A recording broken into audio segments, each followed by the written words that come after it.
Thank you so much, Sarah. Wow, that was a long intro, and I appreciate it. Well, hi, everyone. My name, again, is Ann Park, and I am thrilled to be here at an all Emory alumni event. So thank you so much for being here with me. And I would just like to thank Sarah so much. Sarah, thank you for your amazing work in organizing and hosting these webinars, which I think is such a great resource for all of us. So I really appreciate it, and just want to acknowledge all the hard work that you do. I know that a lot goes into it, so thank you. As Sarah mentioned, I completed med school right here at Emory, and then afterwards did my residency in psychiatry at Cornell. Now I practice as a psychiatrist and as a coach, and my focus is, my specialty area is working with women around issues of mindfulness and wellness that apply both in their professional and personal lives. So let's get to our topic today, which is stress-proofed, 4 scientific strategies that we can use to beat anxiety and stress. And I'm going to give you a little roadmap about where we're going today.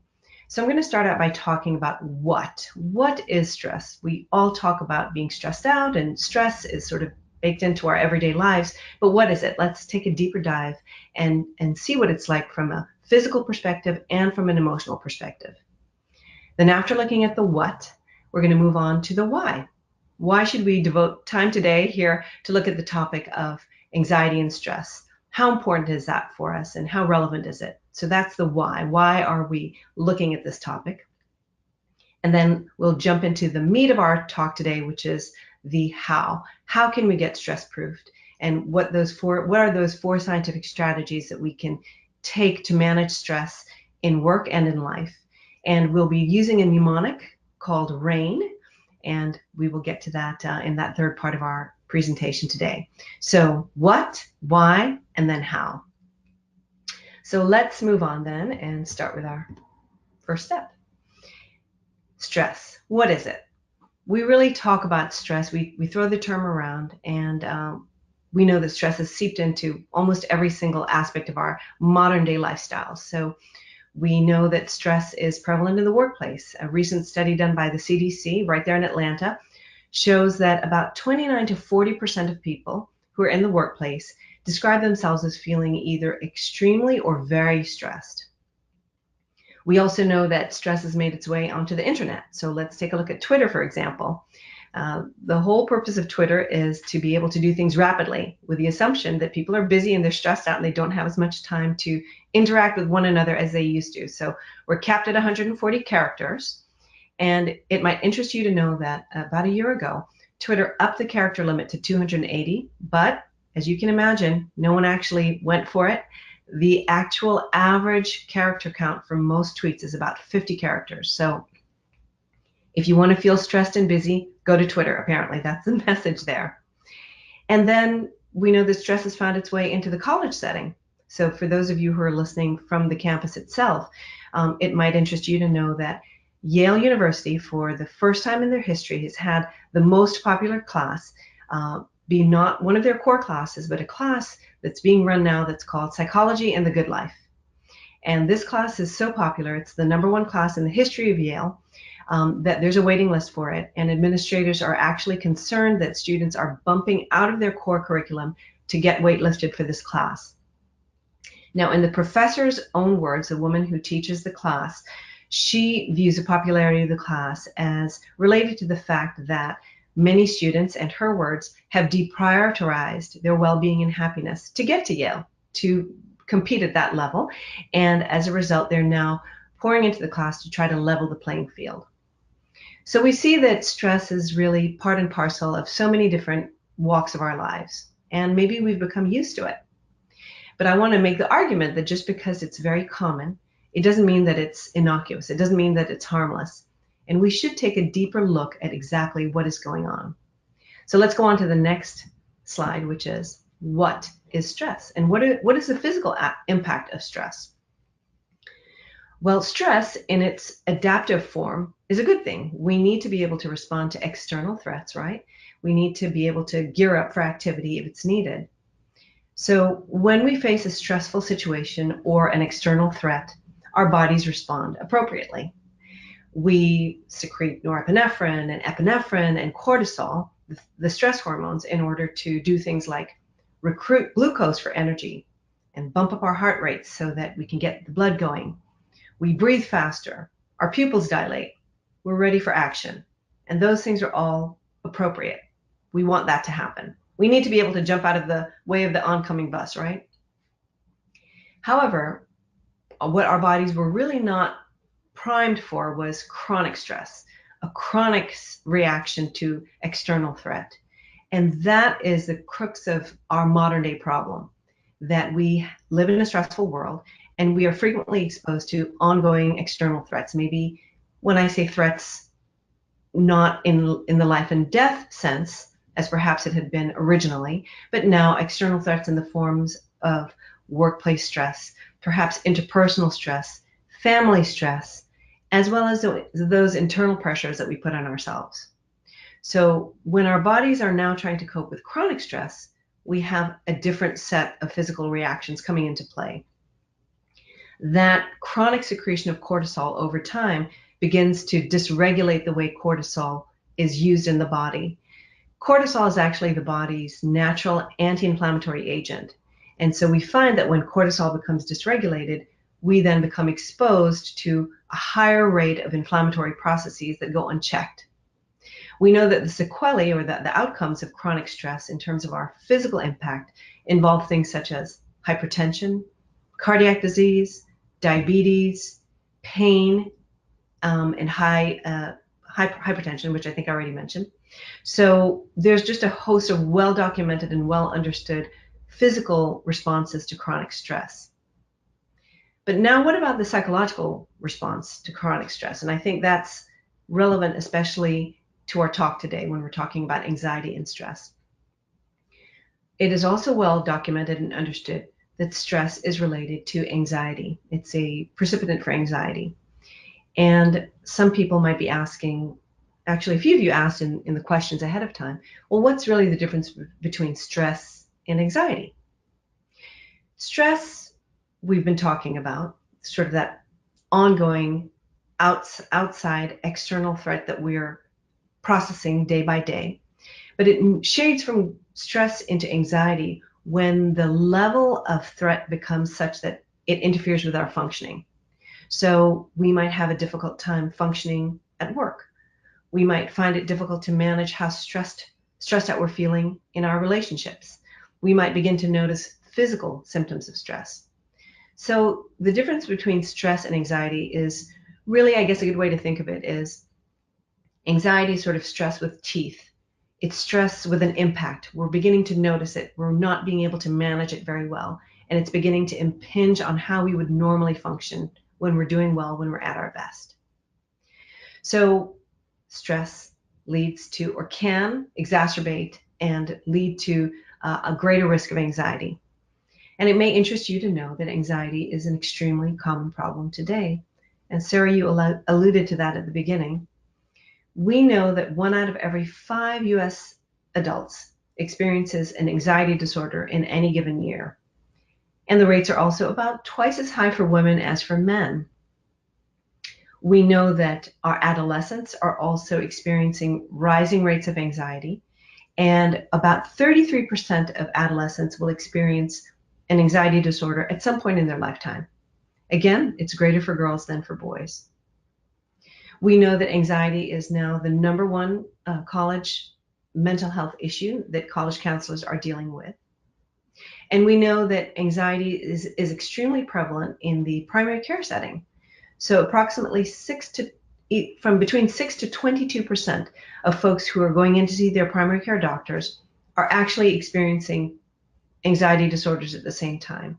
And when I talk to friends who are out there practicing in primary care, they say, it actually feels more like 50% of the folks we're seeing are experiencing some kind of significant anxiety. We know that anxiety also has a big economic burden. And a 2013 survey of the US economy showed that about $49 billion in that year was devoted towards anxiety-related issues, either direct costs such as paying for medication or paying for treatment, or indirect costs such as days missed from work or lack of productivity at work. So that is giving us a little bit of a snapshot about what stress is. We talked about what it is, why it's important, and how we can manage it. So we just looked at the first part, what it is, a deeper look at the physical as well as the psychological side effects of stress. That brings us to the second part of our journey, why stress matters. And I think we can really make a good case for saying that the idea that we're stressed out and that's just the way it is and we should all tolerate that, I think we need to become a little bit more cautious and careful about just letting stress walk into our lives. We've touched on several areas in which stress has a big impact: physical, emotional, interpersonal, professional, financial. And so I think that we can make a very solid case for considering stress as a serious health issue, something that we should do our best and put resources and time and energy towards managing, to take it seriously and to try to keep it to a minimum. So that brings us then to the heart of our talk today, which is how can we do that? How can we get stress proofed? And just to help us transition, I thought I'd give you this little slide just to kind of get you in that stress-free mode a little bit. But we're going to look at 4 scientific strategies that are known and proven to have an impact on stress and anxiety. And to help us remember those 4 steps, I'm going to use a mnemonic called RAIN. R, which stands for recognize the stress or the stressful situation. A, for acknowledge how you're feeling and what the impact of the situation is. I, for investigate. And then N, for not engage or not identify strongly with the emotion. And so we're going to go into each of those 4 steps in greater detail. R, recognize. A, acknowledge. I, investigate. And N, not identify or not engage. So let's start out with R, recognize. Well, what does that mean to recognize our stressful feelings or our stressful situation? So often in any stressful situation, we experience it in a very amorphous way. It often seems to us when we're under stress that a lot of different things are going wrong, and it's sort of hard to pinpoint what is at the heart of the matter. The first step of our strategies involves pinpointing, trying to find out whether there are 1 or 2 key issues within the broader situation that rise to the top and that seem to carry the most bang for the buck, if you will, in terms of driving the stress response, driving how you feel about it. So can you recognize in any given situation, maybe what are those 1 or 2 key features that seem to be the most stressful in the situation? Let me touch a little bit on the science behind that. So the fancy scientific name for R, for recognize, is something that we call affect labeling. And there was a nice little study, an elegant study done at UCLA that shows why labeling our affect or labeling our feelings, or for our purposes, recognizing our feelings, helps us to attenuate and regulate our strong emotional response to them. So in this slide, you might be able to see the first box in which subjects were asked to label the face that they saw, label the facial expression, give it a name. Be specific, give us a name, tell us what you're seeing. And then in the other boxes, basically they were asked to do several other things that were not labeling how they felt. Everything from matching the faces to other faces, just observing what they see, or matching it to a shape. Sort of decoy tasks. And what we found in the study was that the subjects who were able to label their feelings, label what they were feeling, had the best management of their emotional centers in their brain. So what you're seeing here in this slide is a picture of the subjects who labeled their feelings. And this is a functional MRI, or basically a picture of brain activity that's measured by blood flow on MRI. And we see that the folks who labeled how they were feeling had the lowest emotional response to the facial expressions. The part of their brain that is responsible for emotions, the amygdala, had the lowest response when subjects were asked to label how they were feeling. And those who were just asked to either match the facial expressions or observe the facial expressions had a higher emotional response to those facial expressions. We also found in this very same study that people who labeled their emotions or identified or recognized what they were feeling had a higher response in the part of the brain that's responsible for basically higher level executive functioning. So that another way of thinking of it is sort of the part of the brain that's more grown up, that's responsible for things like planning and decision making and long-term gratification. That part of the brain was more active, and the part of the brain that was sort of the baby brain that was more responsible for deep, primitive, basic emotional responses, that part of the brain was less active when subjects were asked to label how they feel. So that is the science behind our first step, recognize. By recognizing how you feel, by giving it a name and being specific about it, we can help our minds to manage that difficult emotion with better efficacy. Another way of thinking of it is the good old-fashioned habit of journaling. Many of you may be journalists or have been journaling maybe during your high school years or even now. Or maybe some of you have a memoir in you waiting to come out. But we frequently hear people say that, gee, journaling about something or writing that book had a healing effect. It had a curative effect. And now we understand that the science behind that is that being able to label what we see seems to actually have a measurable response in the brain in terms of our deep emotional centers. On the worksheet that I gave you, you might just take a quick look at it. Now, if we were together, we'd take a little pause to do the worksheet, but we're doing this by webinar, so you can just maybe take a glance at it and then work on it a little bit at home later on if you'd like to. But in this part of the worksheet, I'd like to ask you to just consider whether there's a stressful situation you are experiencing now, or maybe something that you've experienced in the past, or maybe something you've observed somebody else going through.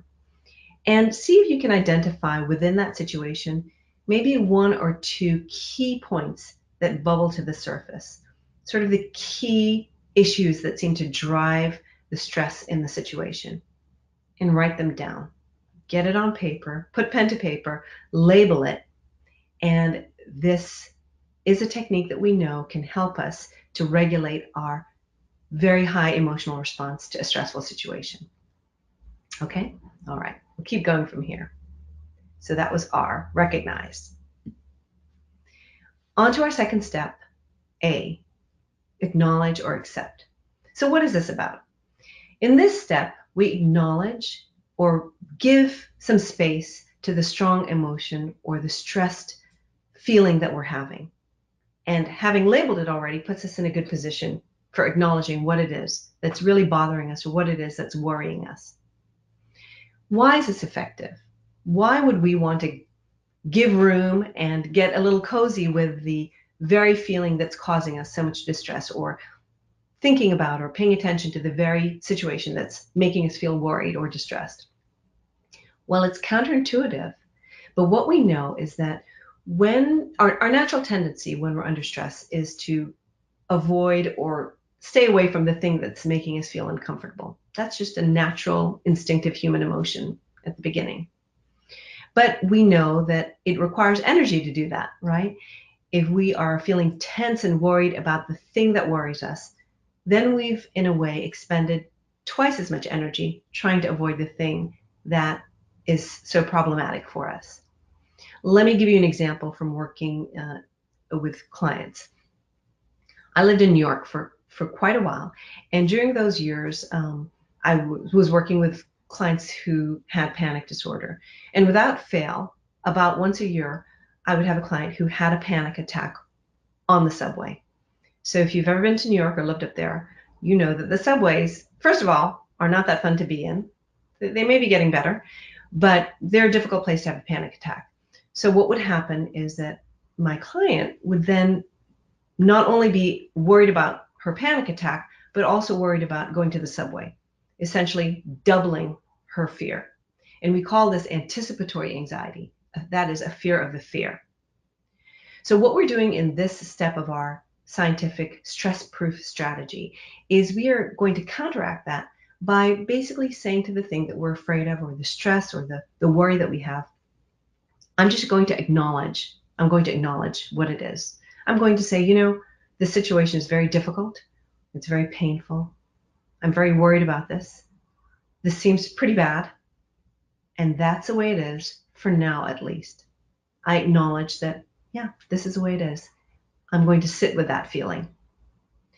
I want to be clear that that's not the same thing as saying, I'm going to let it all happen, but it is acknowledging and sort of saying, this is okay for me to feel this way.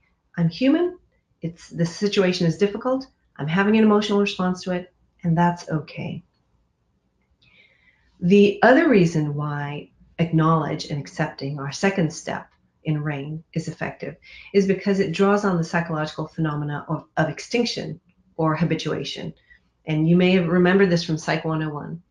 But the basic idea is that when we expose ourselves to the thing that we are fearful of or uncomfortable with, we become less fearful of it over time. So an easy example for most of us is, the first time you might have gotten on a bike or jumped in a pool as a kid, maybe it wasn't the most comfortable thing. But the second time got a little easier, third time even easier, and so on. So by exposing yourself to the situation, by exposing yourself in this case to the difficult emotion, we become a little bit more comfortable with it, a little bit better able to tolerate it. That's not the same thing as saying that we're saying it's okay, but we're saying we're coming to a place where we will be willing to tolerate that strong emotion for at least some time. One last analogy to give you about this step. We have Thanksgiving coming up. So the idea here is that for many of us at Thanksgiving, there may be that family member somewhere in our extended family, or maybe a neighbor, or maybe a friend who is a little quirky. And without fail, we end up seeing them at Thanksgiving. But we realize that Thanksgiving comes around every year, and we're probably going to see that person every year. So we're not trying to fight them. We're not trying to say, you can't come in the door, you can't come in for Thanksgiving.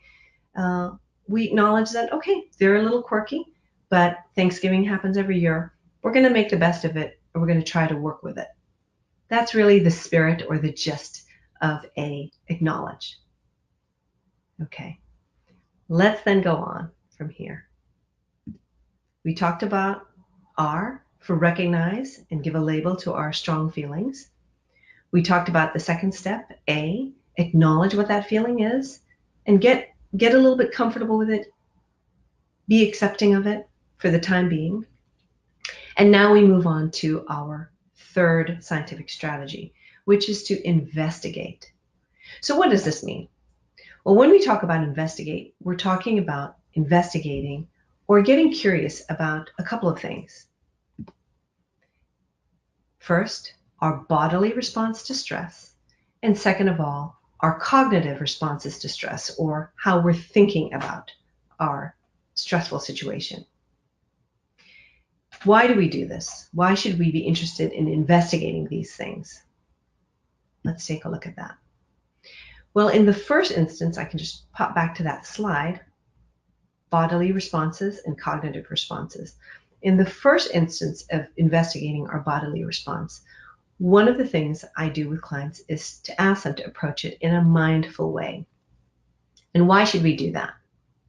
Well, the mindful approach to a bodily response to stress is that rather than fight it or be alarmed by it, we get curious about it, sit with it, and try to soften around that experience. So for example, just to give you a peek into what might happen in a session, I might ask my clients to say, okay, in this stressful situation, what are you noticing in your body? You might be noticing your heart fluttering, or you might be noticing your jaw clenching, or perhaps a clutching feeling in your stomach. Let's get curious about that. Bring your awareness to those areas of your body. And then let's see if we can soften around those areas. Relax into those areas a little bit. Now, I'm asking you to do an investigation of your bodily response to stress. And I'm asking you to do it in a specific way, in a mindful way. And this, of course, this is a bit of a detour because we are talking also then about mindfulness training, but I'm just going to assume for now that we've done some work already together and you know what a mindful approach to things is. And we'll talk about that in a second. But why is that mindful approach thought to be so helpful when it comes to this I step of investigating? Well, we know that mindfulness is a different way of approaching stress and the body's response to stress than perhaps the typical ways in which we deal with it. So what would be a typical way by comparison? A typical response to our body's reaction to stress might be to try to talk ourselves out of it. You know, we might say, okay, it's all right, it's going to be fine. I understand what's going on here. Mindfulness is a different approach. In mindfulness, what we're looking at is just bringing awareness to how we're feeling, not trying to fight it, but just bringing awareness to it, sitting with it for a bit, and then softening around it. And we found that that approach to stress actually calls on a different set of neural pathways to handle emotion than talking it through. So I'll give you an example of this. We know that research has shown us, for example, that when we have, and I'm going to jump to the slide really quickly to show you, when we have a mindful approach to stress, sitting with it, being aware of it, just letting it be, and then trying to soften around it, we actually activate different parts of our brain than if we are just trying to talk ourselves through it. So in A, this is sort of the traditional way in which we deal with stressful situations. We have subjects who were asked to experience and read stressful situations, and we see that and talk themselves through it in A. And so you see that there is lighting up of the brain in the sort of midline. In B, here, we see that when we ask subjects to simply describe how it is they're feeling, sit with awareness of how they're feeling, that a completely different area of the brain lights up. The lateral area of the brain lights up. Both of these parts of the brain, the middle and the lateral, are known to interact with the emotional centers of the brain. But as you can see, they're coming from two totally different places. So to make a long story short, it seems that when we use a mindful approach to investigating how we're feeling when we're under stress, when we take that mindful pathway, we're actually recruiting different aspects of our brain than we usually would. It's sort of like having another tool in your toolkit. And so that's why I've become really a fan of teaching mindfulness, having people practice mindful techniques, learning about mindfulness on their own, and then incorporating these approaches into this step, investigating how we feel, what our bodily responses are to stress, as well as our cognitive responses to stress, which we'll get to in just a minute.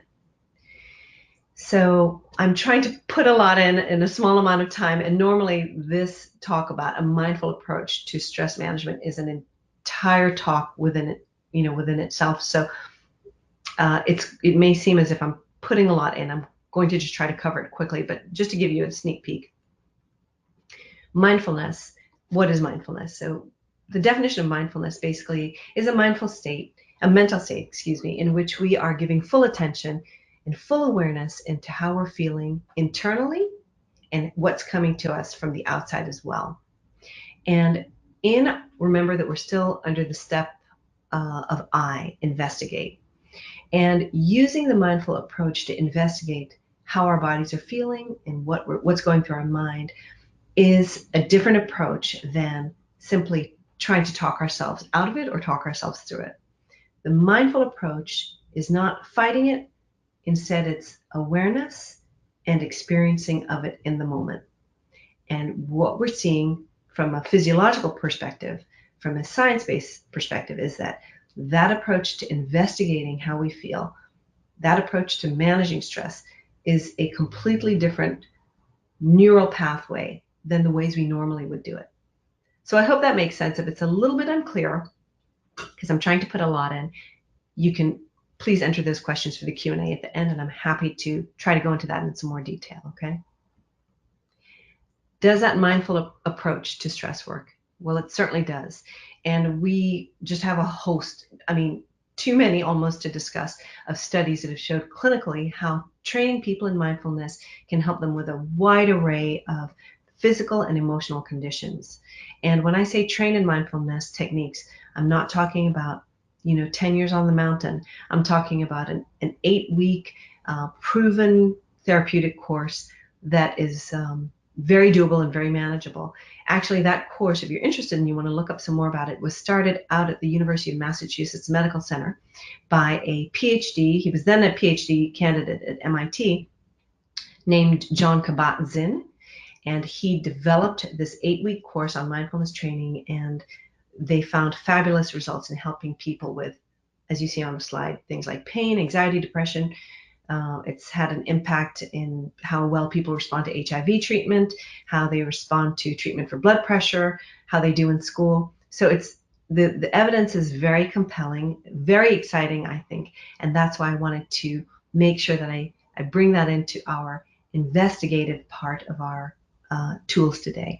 But being able to investigate how we feel with a mindful approach can pay big dividends for us. So I mentioned in the I step of investigate that we pay attention to our body's response to stress.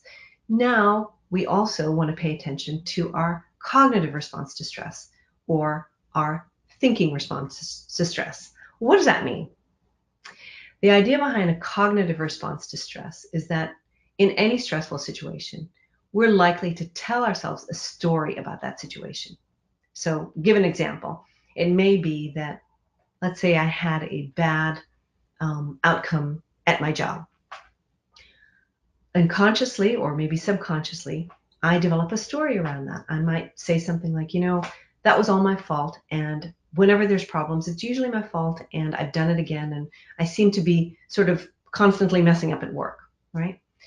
Now, oftentimes in these stories, there's an element of truth, but there's also often an element of distortion. And we call these cognitive errors. So the story behind the stressful situation may be a combination of the actual facts, but also a bit of a distortion, a bit of a filter. And all of us have these filters. We have these mental filters that we bring to every situation, and we just can't help it. I have it, and you've got it. And they're just based on often our early life experiences or other formative experiences we have. And we use these filters to interpret the world. And sometimes those filters are right on, but sometimes they don't do us any favors. They distort the field and drive stress to higher levels. So what's an example of a filter, a mental filter? We call them cognitive errors. So that might include something like mind reading. Mind reading is when we assume we know what the other person is going to say, or what they're thinking, or what they're feeling. But in actual fact, we're jumping the gun, and we may be sort of putting our response and attributing it to them. And that can get us into some trouble and can make a stressful situation even worse if we're trying to interpret another person, but yet we're not doing so correctly. Another common cognitive error is all or nothing thinking, where we might view a setback or a difficulty in terms of, well, since it didn't go well, nothing can go well. It's from one extreme to the other. And of course, that type of cognitive process is going to drive a stressful situation and make it seem harder, right? Another common cognitive error is one of personalization, so that if something goes wrong, I attribute it specifically to something innate to me, as opposed to something neutral in the environment that may have nothing to do with me. So you can imagine that if there's a bad outcome in a project or a task or in a relationship, and I view it as completely due to me, that's going to make it feel much more difficult and distressing than if I can stand back and say, okay, perhaps it's me, but perhaps there are other factors that come into play as well. So to loop back to our I step, investigate, we looked at investigating our bodily response to stress, and now I'm asking you to investigate your cognitive response to your stress, or the story that you're telling yourself, and challenging it a little bit, seeing if you can find investigating it and seeing if you can find an error or a misinterpretation in your view of the stressful situation. And then by reframing it, we're better able to move forward we're better able to be less stymied by the stress itself. So that brings us to our worksheet, numbers B and C on our worksheet, where I'm going to ask you to just take a few seconds now or later on to see, in your stressful situation, is there, can you label or can you find what your physical response is to that situation? Can you find what your cognitive response, what the story is that you're telling yourself in that situation? And then, are you able to identify, in your investigations, are you able to identify perhaps an error or a filter that's distorting the way the story is playing out for you? After you spend some time with that, the next step, what I will do with my clients, and if we were sitting together in a coaching session, I would then ask you to take some time to see what it's like if you reframe the story without that emotional filter in place. Let's see if it looks different when you take some time to reword it, reframe it, and refocus it. The science behind those steps, that step of cognitive investigation, is very well known and very well documented. We know that cognitive reframing of distressed feelings or depressive feelings is actually very, very effective. It can be, for some people, almost as effective as taking medication, and it's known to increase or boost the impact of medication for those people who are taking medication for anxiety or depression. I know that's not what we're talking about. We're not talking about medication today, but I just want to show you how impactful cognitive reframing can be. We also know that people who use cognitive reframing to deal with anxious thoughts are often able to maintain a good outcome down the road much longer than those who do not use that cognitive reframing technique. Okay, so to just recap and keep us on track, we started out by looking at R, recognizing what the stressful emotion is and trying to label them. Label the one or two that are most relevant. A, we took some time to acknowledge what that stressful situation and the emotions that go with it are. Rather than fighting them, we took some time to just sit with the feeling and be with it, and perhaps get a little used to it. Have it be less threatening and less scary than it might have felt if we simply avoided it every time. And then in our third step, our third scientific strategy, we looked at investigate. Investigating not only our bodily response to stress and doing so in a mindful way in which we're aware of it and we soften around it. And again, that's an entire other talk, but I'm just touching on it for us today. We investigate not only our bodily responses to stress, but also our cognitive responses to stress. What is the story we're telling ourselves around our stressful situation? And can we find a way to refocus it and reframe it? Okay, so we're nearing the finish line. And the good news is that those first three steps, recognize, acknowledge, and investigate, are actually sort of the heavy lifters of our 4 strategies. That's where a lot of the bulk of the work will get done in terms of techniques that are proven and effective in managing stress. Then we come to our last step, which is a little bit, I like to think of it as icing on the cake. But in this step, we choose to non-engage with the emotion at hand. Okay, so what does that mean? This one bears a little bit of example giving and elucidation, so bear with me here. So by non-engaging, what I ask my clients to do is to take a step back from the situation, to not be necessarily knee-deep in it, but to just create a little bit of arm's length distance between you and the stressful situation at hand. The idea here is that we can be in a situation, but not necessarily of a situation. Let me elucidate some more with some examples. I'm going to just refer to my notes so I make sure I can give you as many examples as possible for this one. In mindfulness terminology, we talk about this step in terms of becoming mindfully disengaged or becoming a disentangled participant. Does that phrase make sense? The idea that, yes, you're still participating in the stressful situation at hand, but you're pulling yourself back and not necessarily being completely entangled in it. Here are some examples that I give clients. I might ask people to say, I'd like you to think about your response to the situation as the emotion and not your emotion. So you might say something like, not necessarily like, I'm being completely overwhelmed and worried by the situation. You might say, this situation creates a sense of worry. It creates a sense of overwhelm. And that kind of makes sense in this situation. So you take a step back. Think of emotions, another technique you can do to become non-engaged or non-identified with stress is to think of it as a mental event that comes and goes, right? So think of some of the strong emotions you've had throughout the course of your life. Probably at the time they seemed so immediate, but you look back and you might say, gosh, I have a hard time even remembering how I felt. Emotions are mental events that actually come and go. They pass through you. That's another thing that I ask my clients to remember during this step of learning how to non-engage from a stressful situation. In one of the courses I taught around mindfulness, and this was a course of MBAs, and one of the executives there came up with a great analogy, and I told him I was going to share it. So if you're listening out there, this credit goes to you. But his suggestion was, think of this. Think of your own situation as if you were offering advice to a friend. When we offer advice to friends, we can often take a step back and say, okay, here's what you should do in that situation. Now, what if we turn that around and apply that same mindset to ourselves? We offer ourselves advice as if we were offering it to a friend. That's another technique we can use to become less engaged and less entangled in the stressful situation. Another very popular technique, effective technique for becoming less engaged and becoming less entangled in our emotions is to visualize it as if you and the strong emotion are traveling along on a train together. The train pulls into the station and comes to a stop at the platform.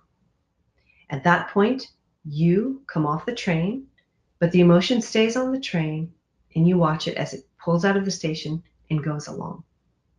So what we're trying to do in this step of non-engage or non-identify is use our capacity to change the way we think or change the way we relate to a situation. There's a kind of therapy that's called mindfulness-based cognitive therapy. And their explanation of this step is we teach people how to develop the capacity to mindfully disengage from distressing moods and negative thoughts. We teach people how to become aware, to mindfully disengage, and to grow the capacity to mindfully disengage from their distressing moods and their negative thoughts. And as I said, this step, N, is icing on the cake. You've already done the heavy lifting by recognizing, acknowledging, and investigating. But this is a little extra tweak that you can add that helps you to pull back and view your situation from arm's length. I think this step, N, is best sort of described in this Buddhist saying, which is that pain is unavoidable, but suffering is optional. I sometimes like to say it as pain is unavoidable, but suffering is negotiable, meaning that yes, in life, we are going to have difficult and painful situations that come into our lives. There's no getting around that. However, we can do something about the way in which we relate to that pain. We can handle it and approach it in a way that doesn't require us to be completely up to our noses in it. We can choose to take a step back and engage it a little bit differently, change the way that we make a choice in how we relate to our stressors and our painful situations, if that makes sense. All right, so let's get to the summary of what we've discussed. We started out by looking at stress proof, 4 scientific strategies that we can use to manage anxiety and stress better. We looked at what stress is from a physical perspective and from an emotional perspective. We looked at why the management of stress is important. We talked about all the different side effects that come about from stress and why management of stress, I feel, is a very important part of managing our fundamental health and is not something that we should take for granted. I don't think we should be in a position where we say, oh, well, we're just stressed out. That's just the way it is. I think that's a slippery slope. And I think it behooves all of us to be vigilant and careful about how much stress we let into our lives and how active we are about managing it. And then finally, of course, we looked at the how, the 4 steps of getting stress proof: um, recognizing it, acknowledging it, investigating it, and then finding a way to be less engaged or non-engaged with that stress. So we have come then to the end of today's webinar. I hope that you found our session helpful in finding ways that you can get and stay stress-proofed. I want to thank you for being here here today. All of us as Emory alum, I think that's wonderful. And again, you can visit my website if you'd like to learn more. I do offer actually a complimentary consultation with people if they're interested in working together in a coaching setting. So that's something that might be useful for you to know about. And from here, I just want to again thank Sarah so much for hosting us and creating these webinars for us to use. All right. Well, thank you so much, Anne, and hopefully everyone can now see Anne in full screen mode on her video. It's 12:50, but we are going to take a few questions before we depart. And again, you will have the opportunity to listen to this information again on our webinar archive, as well as reach out to Anne with additional questions. So first one, we had several parents who were asking questions about balancing motherhood, career pressures, and trying to work in time for self-care, which I think everyone knows now is incredibly important, but it is difficult to achieve. So what's your tips for managing motherhood and the professional pressures? Well, it's a great question. And I think that one of the hallmarks of motherhood and working moms and working dads as well, but we're getting questions in from working moms, is that it's a juggle. You're having multiple competing and seemingly equally important pressures and demands coming at you at all times. And that's not even counting caring for our aging parents, which for many of us begins to come into the equation as well as our children age.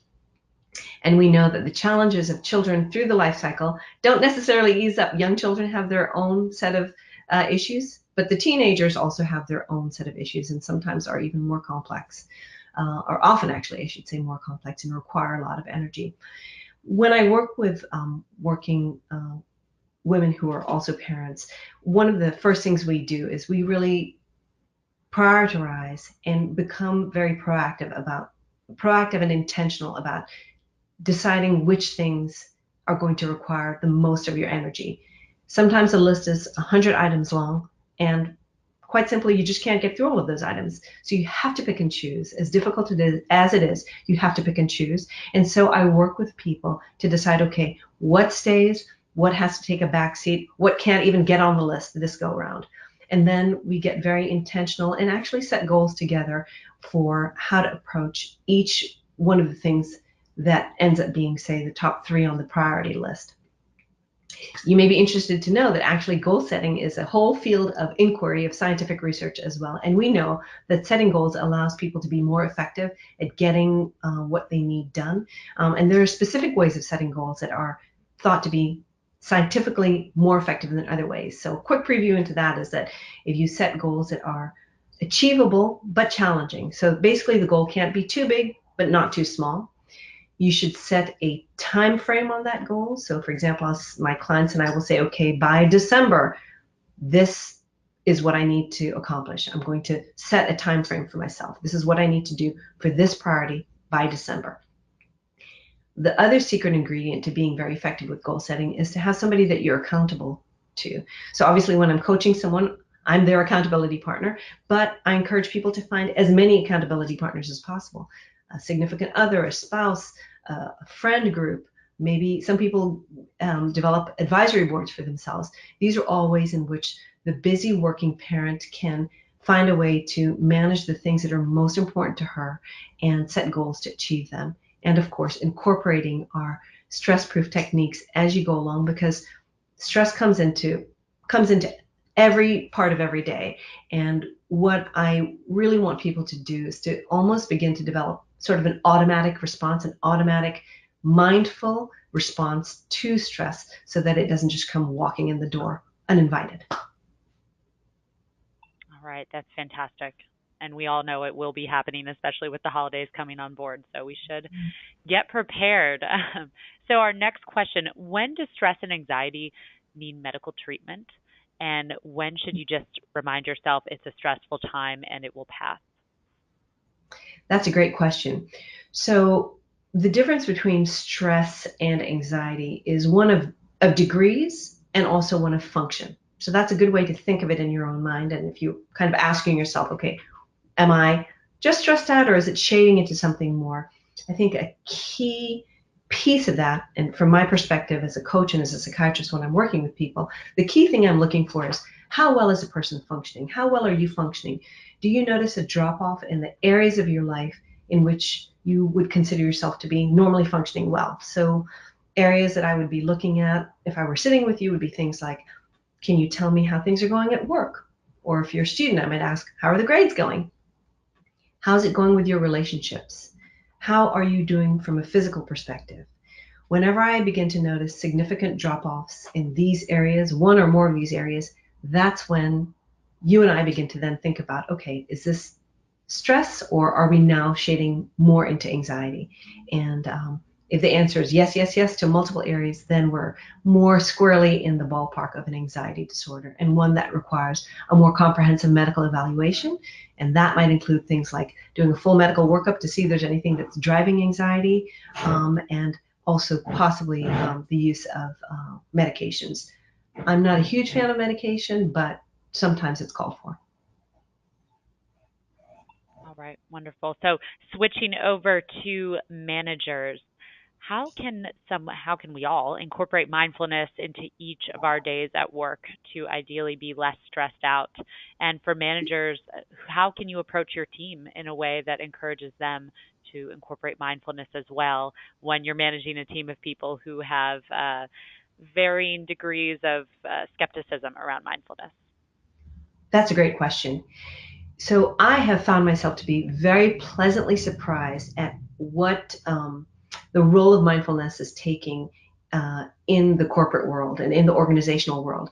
And I think the senior executives in organizations are understanding that stress basically translates into money for them. That it impedes how productive their teams are. It impedes how happy their workforces and their teams are, and they are now becoming increasingly, I would say, even eager to bring mindfulness into the workplace. So you might find less resistance in your organization than you would think. It's really making its way broadly, I would say, across the US corporate world. But I think one thing that's helpful to allow people to grasp the efficacy of these techniques is to understand the science behind them. That this isn't just simply, I think I feel well, so I feel well, but they're actually physiological changes that we observe on brain scans, on MRIs. We are observing clinically significant outcomes in terms of people's functioning, response to treatment, response to medication, and how they're feeling. So there's real hard data out there to show that these techniques work and are effective. And I think when we can present this to folks, even the most hard-nosed of business people, that it makes an impression and opens the door for people to say, okay, you know what, let me give this a shot. Let me see if it's effective. The proof is always in the pudding for people. And I think if people are willing to engage with these techniques and find them to be effective, then there's no need to sell it because people become convinced for themselves. And that's a hope, is that people can learn to use these techniques and take it with them long after the coaching session is done, long after the webinar is done. These are some things that they can learn, practice, and get good at. Okay. And speaking of things that we can practice, can you share meditation practices for stress relief, and how do you think this fits into mindfulness? So that's a great question. So the scope of our talk today doesn't allow me to go into those practices, but just to give you a quick overview that, as I'd mentioned before, that University of Massachusetts Medical Center mindfulness training course is actually quite straightforward, and that's a great resource for you to look up. It's called Mindfulness-Based Stress Relief Program at the University of Massachusetts Medical Center. But that's an 8-week based program in which simple mindfulness techniques are taught to people. And that includes things such as breathing awareness, becoming aware of your breath, and teaching your mind at a very basic level to pay attention just to what's going on in your body, in your breath. And that gets the ball rolling in terms of preventing our minds from being all over the place simultaneously, which I think we all do a lot of. The mindfulness technique of breath awareness trains our brain to come back and focus on one thing at a time. And that's a very fundamental part of mindfulness training. And then it moves up, it layers up in complexity from there. We might go on to become aware of all bodily sensations, external stimuli, what's going on in the environment, maybe sounds we're hearing or sights, smells. And then we move up to sort of the highest level of mindfulness training, which is awareness of thoughts and feelings, which actually was quite a bit of what we touched on today. So you guys were at the advanced level today. But that's sort of a basic outline of what mindfulness training involves. Okay, so our final question, because I know we have to wrap up, and we have such wonderful questions coming through. So, Anne, before our final question, will you just remind people how they can reach out to you with additional questions? Yes, absolutely. So you can go to my website, annparkmd.com. Sorry for the background noise. I'm at the home office. annparkmd.com, and you can find further information about mindfulness and mindfulness techniques and coaching, and as well as drop me a line and let me know if you'd be interested in meeting up for a complimentary consultation or just finding out more and getting some more resources. And I'd be happy to share that with you. Okay. All right, wonderful. So, okay, final question. How do you manage stress when it's coming from external sources that are out of your control, such as work pressures or family? Great question. And were it only that we could control all of those external sources of stress. I think that the heart of our talk today is that sometimes we just really can't. We really can't stop the world from coming at us. To a degree, we can, and I touched on that in terms of, setting goals and putting priorities and lining up the things that are most important to you. But sometimes life happens, as we know, and we can't change those events. But the heart of the message today, of these techniques today, is that while we can't necessarily change those external events, we can change how we relate to them. We can make a decision about how we respond to them. And by being intentional about that, we can significantly and scientifically, and that claim is scientifically supported, we can alter the way in which we regulate those strong emotions and have a better outcome.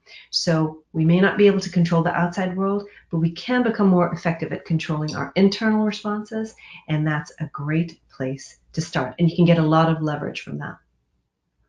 Okay, wonderful. Well, thank you so much for taking the time to be with us. I think we need a return visit given the amount of questions that are coming in. So we greatly appreciate it. And in follow up to this, I do encourage you to join our next webinar, which will take place on Friday, December 7th. And it will focus on exercise as medicine. So taking control of your health from that perspective. And we'll be joined by public health professor, Dr. Felipe Lobelo, and he is fantastic. I've heard him speak in person, and he's done a lot of research on how we can be using exercise in place of traditional medication. So please join us for that. I will send out, there's a link in the chat area I've sent out to register for that webinar. It will also be recorded, and I'll send out a follow-up email with the worksheet and information on Dr. Park. So thank you, everyone. And if you are in the Atlanta area, tomorrow night at the Alumni House, we will be hosting a career workshop on finding the job you love. So if you're in the middle of your career and stressed out by work, you might want to stop by the Alumni House. And if you're in Boston, join me at the Boston Museum of Science for a panel discussion on the future of healthcare. There are tons of events coming up and holiday celebrations around the country. So stay tuned and check out your local alumni chapter's calendar. And thank you all. Have a great holiday season.